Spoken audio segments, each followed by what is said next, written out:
Good morning बच्चों। आज हम आपकी पुस्तक क्षितिज का दूसरा पाठ बाल गोविंद भगत करेंगे। बाल गोविंद भगत के बारे में ये पाठ लिखा किसने है? रामवृक्ष बेनीपुरी जी ने। इसके लेखक का नाम है रामवृक्ष बेनीपुरी। तो आइए थोड़ा सा पहले हम इनके बारे में जानकारी प्राप्त करते हैं और साथ ही मैं आपको ये बता भी दूं कि रामवृक्ष बेनीपुरी जी का जीवन परिचय हर बार आता है एग्जाम्स में, तो आप इसे अच्छे से अपनी कॉपीज में लिखेंगे और याद भी करेंगे। तो आइए थोड़ा सा देखते हैं। रामवृक्ष बेनीपुरी जी का जन्म 1899 ईस्वी को बिहार के मुजफ्फरपुर जिले के बेनीपुर गांव में हुआ। अब आप इतना भी लिख सकते हैं, बिहार के बेनीपुर गांव में हुआ। ठीक है, मुजफ्फरपुर जिला है तो बेनीपुरी नाम से आप इसको याद रख सकते हैं गांव। ठीक है, बेनीपुर। तो आप कहेंगे इनका जन्म 1899 को बिहार के मुजफ्फरपुर जिले के बेनीपुर गांव में हुआ। बचपन में ही इनके माता पिता का देहांत हो गया था, तो इन्हें नाना नानी के यहाँ मतलब ननिहाल में ही अपना बचपन व्यतीत करना पड़ा। और बहुत ही मुश्किलों से इन्होंने बहुत मुश्किल से मैट्रिक की, मतलब 10वीं पास की। और फिर जब पढ़ाई का इनके पास वो नहीं रहा तो इन्होंने स्वाध्याय किसे बोलते हैं? स्व अध्याय, यानी खुद ही पढ़ना। इनको शौक था पढ़ने का। और सिर्फ यही नहीं, इन्होंने अपना हिंदी में भी ज्ञान बढ़ाया। इन्होंने अंग्रेजी, उर्दू, ये संस्कृत आदि भाषा भी सीखी, मतलब खुद ही पढ़ के। तो इन्होंने उसमें अपना ज्ञान प्राप्त किया। फिर 1920 ईस्वी में जब महात्मा गांधी जी ने असहयोग आंदोलन चलाया था तो ये उसमें कूद पड़े। ठीक है, यानी कि असहयोग आंदोलन में इन्होंने महात्मा गांधी जी का साथ दिया और लगभग 10 बार ये जेल में गए। जब तक देश आज़ाद नहीं हुआ था, बार बार अंग्रेज लोग क्या करते थे, हमारे जो भी लोग समझाने का एक दूसरे को या अपने भारतीयों को प्रेरित करने के लिए इकट्ठे होते थे कभी भी, तो वो ज़बरदस्ती उठा के सबको जेल में डाल देते थे। तो इसी तरह से देश को आज़ाद करवाने में इनका भी योगदान रहा है। जब ये 10 बार जेल गए हैं तो फिर ये देखिए 15 वर्ष की आयु में ही इन्होंने लिखना शुरू कर दिया, क्योंकि कोई साधन नहीं था जीविका का। तो लिखकर ही, अब लिखना क्या है, कुछ लोग शौक के लिए लिखते हैं, कुछ लोग अपने लिखे हुए को अखबारों में, पत्र पत्रिकाओं में छपवाते हैं, जिससे वहाँ से उनको पैसे मिलने शुरू हो जाते हैं। तो जीविका का साधन बना लिया इन्होंने। 15 वर्ष की उम्र से लिखना शुरू कर दिया था। इनकी प्रमुख रचना देखिए, इन्होंने हिंदी की लगभग सभी विधाओं में अपना योगदान दिया है, मतलब सभी विधाओं में लिखा है। उपन्यास, कहानी संग्रह, नाटक, रेखा चित्र, निबंध। तो देखिए जैसे उपन्यास है इनका है कैदी की पत्नी पतितों के देश में, कहानी संग्रह चिता के फूल, नाटक और एकांकी अम्बपाली, संगमित्रा, सीता की माँ, नेत्रदान आदि इनके नाटक इत्यादि हैं। रेखा चित्र माटी की मूर्तें, गेहूं और गुलाब हैं। निबंध और संस्मरण जंजीरें और दीवारें, मुझे याद है, मशाल, ये इनके निबंध और संस्मरण है। यात्रा वृतांत, मेरे तीर्थ, पैरों में पंख बांधकर, उड़ते चलो, ये इनके यात्रा वृतांत है। मैंने बताया था यात्रा वृतांत क्या होता है। जब आदमी कोई कहीं घूम के आता है तो उस बात का वर्णन, जिस जगह को देख के आता है वहाँ के बारे में जो भी कुछ लिखता है वो क्या होता है, हम यहाँ गए, वहाँ गए, हमने ये देखा, वो यात्रा वृतांत होता है। जीवनी कार्ल मार्क्स की लिखी इन्होंने, जयप्रकाश नारायण की लिखी।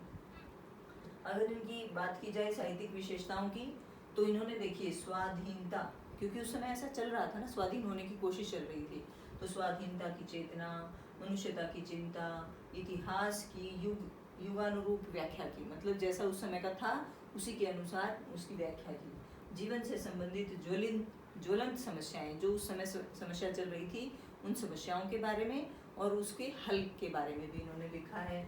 इनका साहित्य बड़ा उच्च कोटि का रहा है। मानवता के विकास की प्रेरणा इन्होंने उसमें दी है। भाषा शैली की बात आती है तो भाषा शैली बहुत ही अच्छी है इनकी, सरस है, सहज है, रोचक है और अलंकृत है, मतलब भाव अलंकृत मतलब सजा रखी है बिल्कुल इन्होंने। जो भी ये लिखते हैं बड़ा मजा आता है पढ़ने में। भावपूर्ण शैली है, तत्सम, तद्भव, देशज, उर्दू, फारसी जैसे शब्दों का प्रयोग भी किया है। तो ये आपका हो गया जीवन परिचय किनका? रामवृक्ष बेनीपुरी जी का। पाठ का नाम क्या है? बाल गोविंद भगत। आइए अब पाठ के बारे में जानकारी प्राप्त करते हैं। जो ये पाठ है वो पहले तो अगर पूछा जाता है 1 नंबर में, बहुत बार प्रश्न आ जाता है कि किस विधा के अंतर्गत आता है, तो ये बाल गोविंद भगत का रेखा चित्र प्रस्तुत कर रखा है। क्या है बेटा? रेखा चित्र। अब रेखा चित्र है तो इस पाठ में, इस रेखा चित्र में रामवृक्ष बेनीपुरी जी ने एक ऐसे व्यक्ति का, कौन है, बाल गोविंद भगत, बाल गोविंद भगत एक ऐसे इंसान हैं जो गृहस्थ होते हुए भी किसी साधु सन्यासी से कम नहीं है, उनके बारे में वर्णन कर रखा है। तो देखते हैं। अब इसमें देखो इन्होंने क्या बताया कि जो बाल गोविंद भगत हैं वो मंझोले कद के हैं। आपसे पूछा जा सकता है उनका रेखा चित्र प्रस्तुत कीजिए, तो मंझोले कद मतलब मंझले कद के, ना ज़्यादा लंबे हैं ना ज़्यादा छोटे हैं, गोर वर्ण, गोरा रंग है, ठीक है। और हमेशा सिर पर कनपटी टोपी पहने रहते हैं, कबीर पंथियों वाली, जो मतलब एक साइड से कान से कटी हुई होती है, कबीर पंथियों की टोपी। माथे पर रामानंदी तिलक लगाए रहते हैं, गले में तुलसी के जड़ों की माला पहने रहते हैं, बस एक लंगोटी पहने रहते हैं। सर्दी है तो कम्बली ले लेते हैं, कंबल मतलब, बस यही इनका पहनावा है। और ये गृहस्थ होते हुए भी, गृहस्थ मतलब इनकी शादी हुई। लेखक कहता है कि पत्नी के बारे में तो मैं नहीं जानता, लेकिन हाँ इनका एक बेटा था और एक पतोहू, पतोहू मतलब बेटे की बहू, वो थे। और बाल गोविंद भगत के पास थोड़ी सी मतलब जमीन वगैरह भी थी, ठीक ठाक अच्छा साफ सुथरा घर था इनका। और इनके जो दिनचर्या थी वो लोगों के लिए एक तरह से अचरज का कारण थी कि चाहे गर्मी हो, सर्दी हो, बरसात हो, कुछ भी हो, सुबह जल्दी उठ जाना, उठ के स्नान के लिए जाना।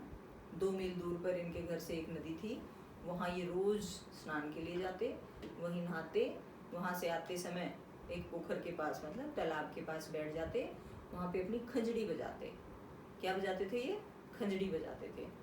तो खंजड़ी बजाते, बैठकर गाने गाते रहते, भजन गाते थे। किसके? कबीरदास जी के।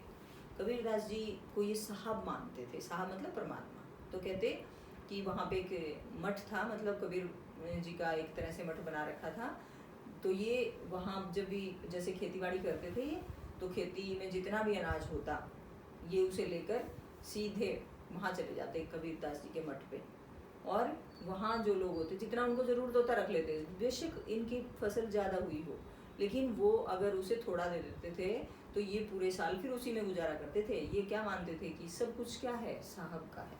साहब किसे कहते थे? कबीरदास जी को। तो कहा कि सब कुछ तो साहब का है, जो प्रसाद के रूप में मुझे मिलेगा मैं उसी के साथ गुजारा कर लूँगा। तो बेशक साल भर इन्हें दुखी होना पड़े, लेकिन इन्होंने कभी ऑब्जेक्शन नहीं किया। फिर देखिए इनके बेटे के बारे में बताया गया है कि इकलौता पुत्र था और वो क्या करता था? बीमार रहता था, थोड़ा सा बेचारा काम कम कर पाता था, कमज़ोर था। तो इनका ये मानना था कि जो शरीर से कमज़ोर होते हैं वो ज़्यादा प्रेम के अधिकारी होते हैं, उनका ज़्यादा ध्यान रखना पड़ता है। तो ये इसलिए उसका बहुत ध्यान रखते थे। और अपने बेटे की शादी भी इन्होंने बड़े मन से की थी। जो पुत्र वधू आई वो भी बहुत अच्छी आई। उसने आते ही पूरी गृहस्थी का भार अपने कंधों पर ले लिया, मतलब पूरी गृहस्थी अच्छी तरह संभाल ली, सारे काम वो खुद करती। कहती आप पिताजी आप रहने दो, मैं इन सब चीज़ों को तो मैं ही देख लूँगी। अब ये बड़े मस्त होके गाते फिरते अपना कबीरदास जी के भजन। और जब खेती का टाइम होता, जैसे आषाढ़ ऋतु जब आती है तो धान की रोपाई शुरू हो जाती है। तो ये बताया है इस रेखा चित्र में कि इनका एक और भी विशेष गुण था। क्या? गाना, गायन जो था वो इतना अच्छा था कि जब आषाढ़ ऋतु शुरू होती और जब लोग धान की रोपाई करने लगते, और ये भी करते थे, कहते हैं बाल गोविंद भगत का कीचड़ से मतलब मिट्टी से सना हुआ शरीर, और क्या करते? एक एक पौधे को बड़ी आत्मा के साथ मतलब रोपाई करते, उसको लगाते थे। आप लोगों को तो पता ही होगा, धान की जब खेती की जाती है तो धान की पहले बीज तैयार किया जाता है, उसका पौध बोलते हैं जिसको, और उसके बाद फिर एक एक पौधा निकाल कर लाइन में पंक्ति वाइज लगाया जाता है। तो कहते हैं जब आषाढ़ के महीने में लोग धान की रोपाई शुरू करते तो ये भी रोपाई करते और साथ साथ गाते। इनका स्वर इतना अच्छा होता, इतना मधुर गायन था कि जितने भी लोग वहाँ पर धान की रोपाई कर रहे होते और महिलाएं भी धान जो रोपाई कर रही होती, वो सब कहते हैं बिल्कुल लय के साथ पंक्तिबद्ध ऐसे कर उठा उठा के एक एक पौधा ऐसे लगाते जाते और साथ साथ वो भी थिरकते रहते, और बच्चे तो खुश होकर नाचने ही लग जाते। ये अपनी जब फुर्सत के क्षण होते, मतलब जब स्नान करके आते थे तो बैठकर खंजड़ी बजाते थे, अब धान की रोपाई कर रहे हैं तो वैसे गा रहे हैं। क्या करते थे? कार्तिक मास जब कार्तिक से फागुन होता है ना, तो प्रभाती गाते थे। प्रभाती मतलब सुबह सुबह उठकर भोर में जो गीत गाए जाते हैं, भजन गाए जाते हैं। तो ये लेखक बताते हैं कि एक बार मैं कुछ मतलब सो नहीं पाया, नींद नहीं आई, तो मुझे लगा बिल्कुल रात में ही कोई गा रहा है। इन्होंने जाकर देखा कि ऐसी ठंड, कार्तिक में तो ठंड हो जाती है लगभग सुबह तो बहुत ज़्यादा, तो कहते हैं ऐसी ठंड में भी बाल गोविंद भगत के माथे पर पसीने की बूंदें झिलमिला रही थी और वो बड़ी तल्लीनता के साथ मस्त होकर गाते जा रहे थे। और लोगों की दिनचर्या भी उन्हीं के भजन से शुरू होती और उन्हीं की जो सांध्य गीत होते थे शाम को जो गाते थे, वो अपने आंगन में बैठकर उन्हीं से उनकी शाम होती थी। सब लोगों को बड़ा अच्छा लगता था उनका गायन भी। लेकिन कहता है मैं खुद उनके गायन का इतना मतलब वो हो गया था कि भाई मेरा भी मन करता रहता था कि मैं इनको सुनता रहूं, ऐसे भजन गाते थे ये। तो इन्होंने बताया कि जब एक बार क्या हुआ, मतलब इनका जो रूटीन था ये तो ऐसे चलता ही रहता था, गाने का जो अनाज हो जाता था उसे साहब के उसमें ले जाते थे मठ में, मतलब कबीर के मठ में, इसी तरह से दिनचर्या जा रही थी। तो क्या हुआ, एक दिन अचानक उनके पुत्र की मृत्यु हो गई। अब पुत्र कितने थे, एक ही था, इकलौता पुत्र था। तो कहते हैं उस दिन सबसे ज़्यादा आश्चर्यजनक बात थी लोगों के लिए। तब पूछा जाता है ये प्रश्न में कि भाई इनकी दिनचर्या लोगों के लिए अचरज का कारण क्यों थी। तो वो तो मैंने बता दिया, चाहे कोई भी मौसम हो, सुबह उठ के ऐसे ही जाते थे, ऐसे ही खजड़ी बजाते थे, सारे काम करते। लेकिन सबसे ज़्यादा आश्चर्य उस दिन हुआ जिस दिन इनका इकलौता बेटा मर गया, यानी उसका देहांत हो गया। तो लोगों ने जाकर देखा, जब पता चला, वैसे कहते हैं कि वैसे तो कोई किसी के यहाँ इतना जा नहीं पाता, लेकिन मृत्यु एक ऐसी चीज़ होती है जो लोगों को अपने पास बुला लेती है। तो क्या हुआ, जब ये पता चला तो सभी लोग इनके वहाँ पहुँचे, देखकर सब हैरान हो गए।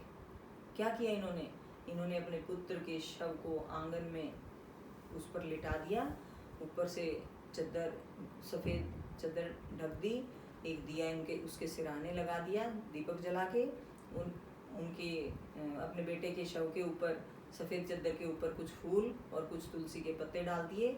और पास में ही बैठकर उसी प्रकार, शाम का समय था तो उसी समय जैसे रोज संध्या के भजन गाते थे ये, उस दिन भी ऐसे ही बैठकर जोर जोर से खंजड़ी बजा के बिल्कुल वही तल्लीनता, वही मस्ती उसी में गा रहे।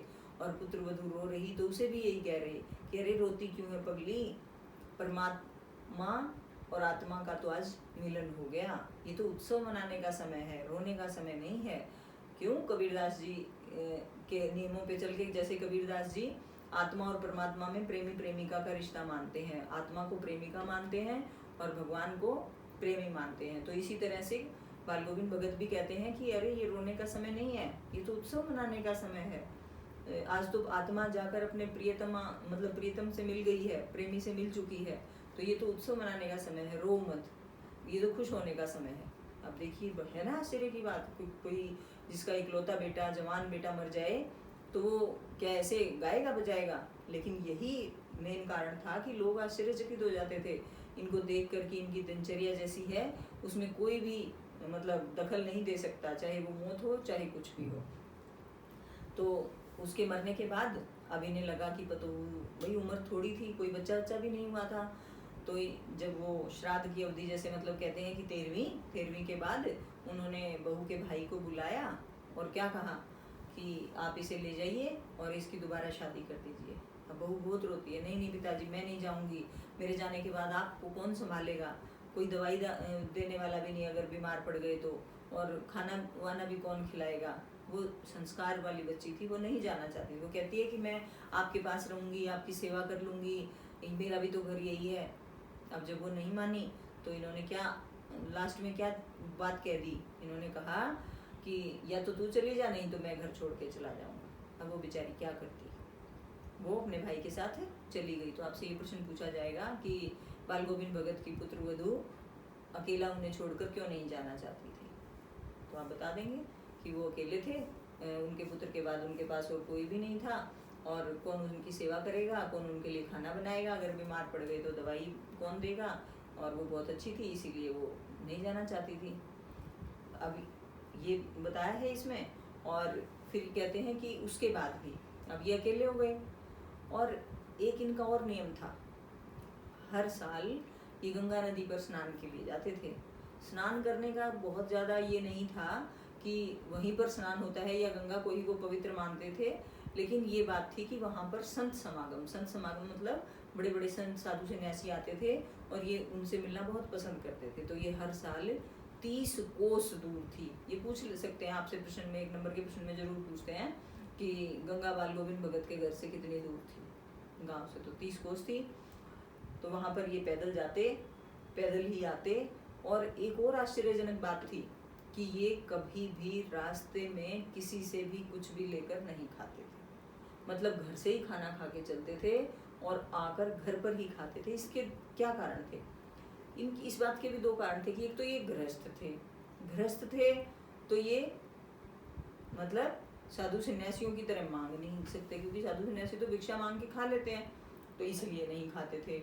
और साधु ये मतलब वैसे तो कौन आदमी साधु सन्यासी होता है, इस पाठ में यही बताया गया है कि कोई जरूरी नहीं है कि शादी नहीं करने से ही साधु सन्यासी होते हैं, या भगवान कपड़े पहन लेने से ही या माला लटका लेने से ही सन्यासी हो जाते हैं। नहीं, जो सत्य पे अडिग रहे, किसी की चीज को बिल्कुल बिना पूछे छुए बिना, कुछ ले बिना, इनके बारे में बताया है ये बात तो कि ये ऐसे गृहस्थ होते हुए भी ऐसे सन्यासी थे। ये प्रश्न भी आता है कि गृहस्थ होते हुए भी इनको मतलब साधु क्यों कहा गया है। तो साधु जैसी प्रवृत्ति थी इनकी, ये कभी झूठ नहीं बोलते थे, चोरी नहीं करते थे, किसी की चीज को बिना पूछे हाथ भी नहीं लगाते थे, सब कुछ साहब का मानते थे। तो इसीलिए ये क्या ना उनसे किसी से कुछ लेते थे ना खाते थे, सिर्फ पानी पी लेते होंगे, जहाँ भी रास्ते में कुआं या कुछ भी मिल जाता तो वहाँ पानी पीते, बस ऐसे ही। तो जब इनका पुत्र भी नहीं रहा और जब ये गए गंगा नदी पे नहाने के लिए, तो आते समय ये बीमार पड़ गए, इनको बुखार भी आ गया। लोगों ने मना किया कि अब तो कम से कम, क्योंकि ये रोज भी तो नहा के आते थे ना, सुबह 2 मील दूर जो इनके घर से नदी थी वहाँ सुबह जाते, पोखर पे बैठते, खजड़ी बजाते। लोगों ने बहुत मना किया कि नहीं अब तो ऐसे मत करो, बुखार है आपको, मत जाया करो, लेकिन इन्होंने किसी की नहीं सुनी, क्योंकि इनकी आदत थी। अब लेखक कहता है कि इसी तरह एक दिन जैसे उन्होंने शाम को खजड़ी बजाई और सब सो गए, और जब सुबह उठे तो सब लोग वेट कर रहे हैं कि भाई अभी बाल गोविंद भगत की खजड़ी की आवाज़ आएगी, अभी भजन सुनेंगे। तो लोग तो तभी उठते थे, क्योंकि एक तरह से वो उन्हीं को मान के चलते थे। जैसे आज हम घड़ी देखते हैं ना, तो लोगों को लगता था कि भाई अब वो उन्होंने शुरू कर दी है प्रभातियाँ गानी, तो अब शुरू मतलब सुबह हो गई है, उठ जाओ। अब जब बहुत देर तक ना खजड़ी की आवाज़ आई ना भजनों की आवाज़ आई, तो वहाँ जाकर देखा कि बाल गोविंद भगत नहीं रहे, वहाँ सिर्फ उनका पिंजर पड़ा हुआ है। तो इस तरह से उनका अंत हो गया। बड़ी वैसी कहानी, मतलब रेखा चित्र है ये किसका, बाल गोविंद भगत का, कि जो मतलब ऐसा इंसान हो कि जिसने मतलब अपने जीवन में अपनी दिनचर्या को ही सबसे बढ़कर माना हो, साहब को ही सब कुछ मान लिया हो, और अपने इकलौते बेटे की मृत्यु पर भी जो ना रोया हो, एक ऐसे इंसान के बारे में रामवृक्ष बेनीपुरी जी ने हमें इस रेखा चित्र में बताया है। तो जो भी इसके प्रश्न बनेंगे, बहुत निकलते छोटे भी बड़े भी, तो आप लोगों को कहानी अगर याद हो जाती है, मेरा मानना है कि अगर आपको कहानी या पाठ अच्छी तरह समझ में आ जाता है तो प्रश्न उत्तर याद करना और रटना कोई बहुत बड़ी बात नहीं होती। रटने तो चाहिए ही नहीं, बस एक बार आपको पाठ समझ में आना चाहिए। उसके बाद आपसे कोई भी कहीं से भी कोई प्रश्न पूछ ले तो आप बता सकते हैं।